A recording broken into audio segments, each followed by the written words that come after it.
భారతదేశంలో 5 రాష్ట్రాల్లో కీలకమైన ఎలక్షన్స్ జరిగాయి. వాటి రిజల్ట్స్ కూడా వచ్చేసాయి. ఎస్పెషల్లీ మనం మాట్లాడుకోవాల్సింది తమిళనాడులో. తమిళనాడులో డీఎంకే, అన్నా డీఎంకే ఎన్నో ఏండ్లుగా రూల్ చేస్తున్న పరిస్థితిలో కొత్తగా పెట్టిన పార్టీ టీవీకే అని చెప్పేసి హీరో స్టార్ విజయ్ దళపతి పెట్టిన దానికి ప్రజలు ఓటేసేసారు. రీజన్ ఏమై ఉంటుంది? హీరో కాబట్టి వేసేసారని అని అనుకోవచ్చు. కానీ తెలుగు రాష్ట్రాల్లో కూడా కొంతమంది హీరోలు కంటెస్ట్ చేస్తే అసలు వాళ్ళకి చాలా దారుణంగా ఓటమి చవి చూశారు. మరి ఇతను ఎలా గెలిచాడు? సో అతని పవర్ ఉంది, మాట్లాడే పద్ధతిలో డిఫరెన్స్ ఉండొచ్చు, ప్లస్ అతను ఇచ్చిన హామీలు, ఎస్పెషల్లీ హామీలు చాలా ప్రభావితం చేశాయి.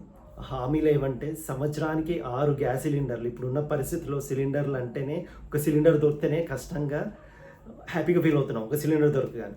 కానీ అలాంటిది సంవత్సరానికి 6 ఫ్రీ సిలిండర్లు, ఉచితంగా ఫ్రీ సిలిండర్లు ఇస్తామని చెప్పేసి, ప్లస్ ప్రతి మహిళ రాష్ట్రం మొత్తం ఫ్రీగా బస్సులో ట్రావెల్ చేయొచ్చు, ప్లస్ స్టూడెంట్స్కి కాలేజ్లో 15,000 వరకు ఆర్థిక సహాయం చేస్తున్నాడు ప్రతి ఒక్క స్టూడెంట్కి, ప్లస్ 5 ఎకరాల లోపు ఉన్న పొలాల్లో రుణాలు తీసుకుంటే 100% మాఫ్.